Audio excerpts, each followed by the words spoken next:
Welcome in today. All right, today we're going to jump on talking about something that I've run into over the last, I don't know, probably 4 or 5 times this past week. It's talking to people about minimum pricing. So this started last Monday when when I commented on a Facebook post talking about it was a small account and I suggested a minimum price along with several other business owners that had any experience. They were all saying minimum price sounds like the way you want to go. Well, this one particular person in the group started spamming every one of our messages, basically calling us all hacks because minimum price, he didn't understand the concept. And regardless of how much all of us tried to explain it to him, he just didn't want to hear it. So I figured after that point and a couple other discussions this week with minimum pricing, I I figured it's probably a good time to talk about what minimum pricing is, what it means, and why it's beneficial for you. So, first off, I didn't used to charge a minimum price. And after many fails, many learning experiences, I finally learned the reasons why I wanted to set a minimum price, right? Protected myself, protected my business. It always made sure we made a profit. Um, it gave us the opportunity to enhance our quality or keep our quality at the same level regardless. And it also kind of put a buffer in on the jobs that didn't, there wasn't as much profit or it was miscalculated, right? So the reasons why I use minimum pricing now is obviously one, it protects my profit margin. Those ones will inflate it in the event that other ones take longer time or something was missed in the bidding process that decreases it. So the two counteract each other. Now, obviously that's a poor excuse. You shouldn't be bidding sloppy to begin with, but stuff does happen. So this is one way to help kind of give you a cushion. Another thing is on smaller jobs, you sometimes forget to account for other things like the way you have to monitor your employees, some sort of quality assurance check that you're doing on larger jobs and you're factoring it in. This helps you also still be able to do that on smaller jobs. Obviously, your profit margin is going to be higher. So you can use that profit margin to invest in equipment, um, or in other expansion opportunities, right? So you can take that and you can say, all right, I'm going to take more of the profit from this and we're going to reinvest back into advertising or reinvest into equipment or some other thing. And that gives you more of a cushion for that. It helps you too when you're sending trained employees, highly trained employees in some cases, out to accounts, and it takes them 30 minutes to do that. You need to be able to pay them enough to keep them if that's your sole purpose, which I think most of us who have good employees want to keep them. It helps with sustainability. I don't think any business can sustain these one-time jobs if they're just charging cost. So you really have to look at the sustainability and why it makes sense. If I call a plumber or I call an electrician to come out to my house or my business, there's a flat fee for them showing up. It that way they can build in the gas and the time it takes to get there as well as the first hour. In your case, it doesn't have to be just the first hour. You can have different types of minimum, and we'll get into that here shortly.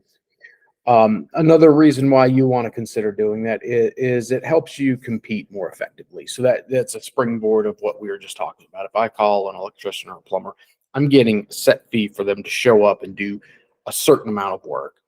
If you do the same thing, you're putting yourself more in a professional category, not in a fly by night style category that we sometimes get labeled in within the industry itself. People it's not as bad since COVID, but before COVID, people really took advantage of it and really didn't look at the cleaning industry as an actual profession.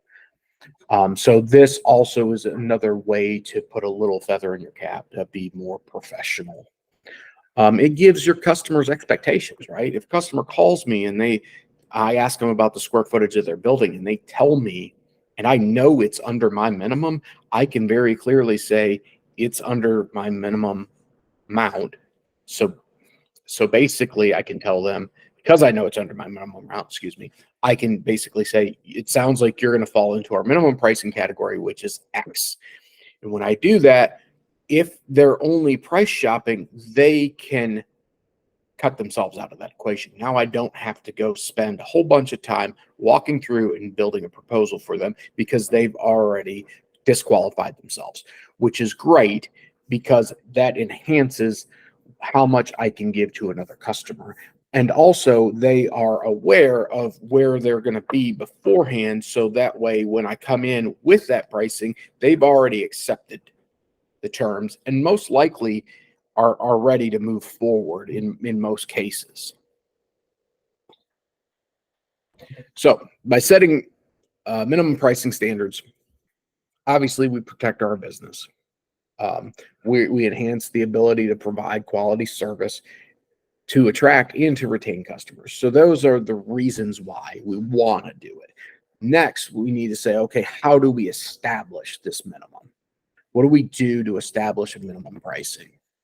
And that's going to depend on a bunch of factors, but it's basically like this. Firstly, our location. We need to, obviously, you're in a different place than me. So we're going to want to make sure we know our location, we understand our customer base and their location, right? So if we're traveling further for it, there might be additional or changes within this. So we need to understand if there's scheduling windows or scheduling conflicts, right? So if I'm always working in the evening and you're calling me up to do a job that falls into my minimum category, but it's during the day, that minimum may fluctuate as well based on other factors. So then we need to say, okay, what does our minimum look like? What's it going to be? Is it going to be 1 hour? Is it going to be 1.25 hours, 1.5, 1.75 hours, 2 hours for minimum pricing? That doesn't have to be the same across the board, right? It can be maybe 1.25 for minimum hours for a 5-day-a-week account, or it may be 3-hour minimum for a one-time-a-month account. That is how you build it by your choice based off of the other factors, your location, your customer base, their location. So how do we figure what our this is a question that a lot of people get confused. Some people are just spew out an hourly. Hey, it's $50 an hour, or it's $46 an hour, and they don't have any math to come up to that point to show what it is. Other people say, well, I pay $25 an hour, so it's $32 an hour. Both those ways work if you work it from start to finish, right? So let's say I go, I pay an hourly rate of $25 an hour. Now I'm going to match taxes, do their taxes and any bonuses, any insurances, all those things. Now I'm up to $33 an hour. Now I need to say, okay, there's admin and costs involved, so I'm going to bump that another 10%, and then I'm going to want to make a 30% profit. Now what am I at? I'm at $46 an hour, but it's very clearly laid out how I got to that point, not just spew out a number. You can turn it on its face, right? And now I can say it's clear it's $46 an hour. I don't have to do all those steps of the equation by saying, what's my hourly, what's the taxes, the benefits, the admin costs, the profit margin. I don't have to do all that. Now I can if I want to really crunch the numbers, or if I'm really tight on something, I most certainly can break it down. But on a generic basis, I can say, okay, I can say on any particular job, my minimum is 2 hours, let's say, and my dollar amount's 46. Now I know any job has to be at least 2 hours times 46. So it has to be $92. Now, is that enough? That's for you to decide. But you need to look at some examples and have a different structure for your minimum pricing, right? My minimum pricing floor strip and wax is not the same as my minimum pricing for construction cleanup, which is not the same as my for a 1 day a week account or a 1 day a month account. There's a big difference in that, and you need to understand when you're setting up, it's not just a blanket dollar amount. It's a dollar amount based on what's involved. So for me, I know that any job that I do that's wet work, that's floor stripping, waxing, that's hard surface cleaning, anything, I basically saying I have at least 4 hours invested into the job before I've even started. And what do I mean by that? I mean, load my vehicle, fine. It's in a trailer. It doesn't matter. I still count that. Load my vehicle, drive there, unload, set up, get prepped.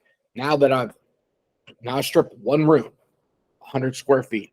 Super. Now I got to wrap up and clean my equipment. I have to prep the floor to wax. I have to wax. I have to wait. I have to wax. I have to wait. I have to wax. I have to wait. I have to wax. I have to wait. I have to wax. May have to wait and put stuff back. So I'm saying I have a minimum of 4 hours involved from the time I get like I'm going to do this job to the time I could finish with the smallest amount of square footage that I can do. Now you say 100 square feet doesn't matter if it was 100 square feet or 400 square feet. That time frame of that 4 hours is going to vary or be different very, very little. You're talking 15, 25 minutes max. The difference between I'm stripping 100 square feet or I'm stripping 400 square feet in the whole scheme of things.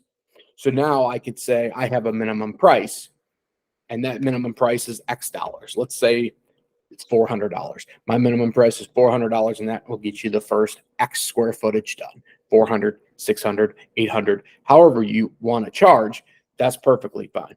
But that way you have a set dollar amount that you know you can actually pay labor costs. You can actually still make a profit on. Example of stripping wax. Carpet cleaning would be another example within that. What would carpet cleaning look like? Still set up, load your vehicle, load your trailer, hook up your trailer, whatever, drive there, unload, prep, get started, clean. If you have air movers that you're moving around, you're setting them up, you're moving, you're doing your thing. If you leave them, then you have to make another trip to pick them up. If you don't, then you have to, you may have to come back to put stuff back. You may have you may have to stop by and see a customer. You have to factor all of your steps within your procedures into your minimum price to make sure that all of your quality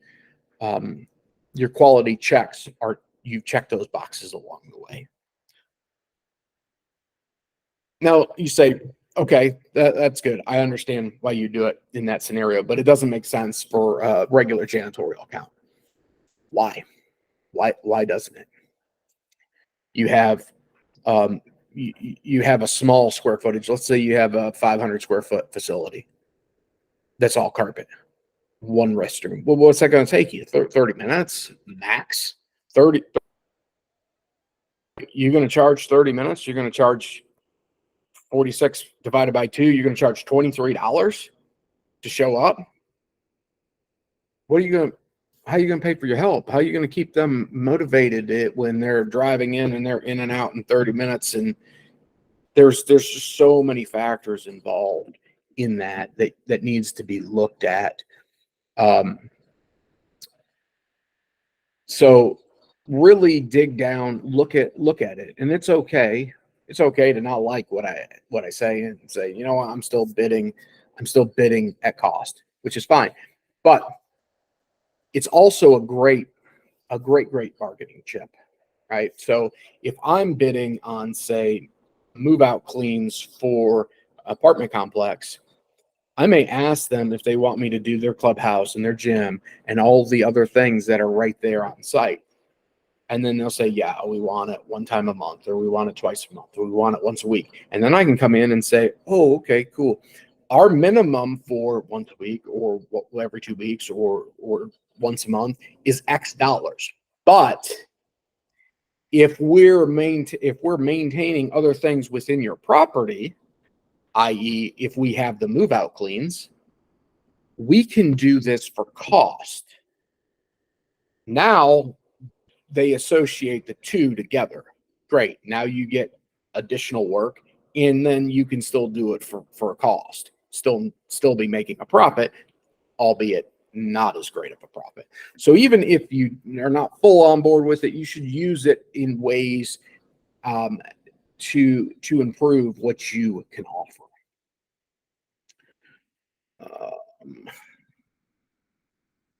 I think that wraps up the things I wanted to talk about minimum pricing. As a side note, if you're not completely on board, you really have to get your mindset completely on board with the pricing strategy that you choose. Because if you're not, if you think, oh, it's too high, or they won't pay that, or that's crazy, or any one of 100 other limiting beliefs, you're going to show that in some way during your proposal, during your walkthrough, and you've lost the account before you've even had an opportunity to do it. So make sure that you get yourself completely on point with whatever pricing structure you choose. So that way, when I call you and I say it's 600 square feet office that needs to be done once a month, you don't have to do anything but say, that's awesome. Sounds like you fall into our minimum pricing structure, which is X dollars for a once a month of your size account. And then if I'm still interested in talking with you further, it's a simple step to schedule. I'm already half sold now. I'm like, okay, I'm willing to talk with you. I've already accepted your price. It's not a negotiation on that part anymore. I'm already saying, oh, okay, that works with my budget. So there's one less hurdle you have to jump by locking down, by having it, by knowing it, by standing behind it. So just remember, for sure, just set it up and tweak it. You may not like what you have right now, or when you first set it up, and that's okay. Tweak it, try again. Always improve a little bit on it if you need to, but always have that in mind. Have the least square footage. All right, 2,000 square feet is office cleaning. If it's under 2,000 square feet, I know it should be done within 1 hour. So as long as anybody calls me and says it's 2,000 square feet or less, I can automatically say that's my minimum at any of my pricing structures: once a month, twice a month, once a week, all the way up to 5 times a week. I know it's my minimum price structure. So I can literally look at a spreadsheet. If I don't have it here, that's at least X dollars. It's going to be most likely, if everything you're telling me is accurate, it's X dollars. And it's easier. It's so much easier to bid that way. So try it out. See if you like it. If you don't, that's cool. You have more questions, shoot them in the comments. If you like what you're seeing, go ahead and subscribe to what we got going on. All right. Thanks, guys. Until next time, we will see you again.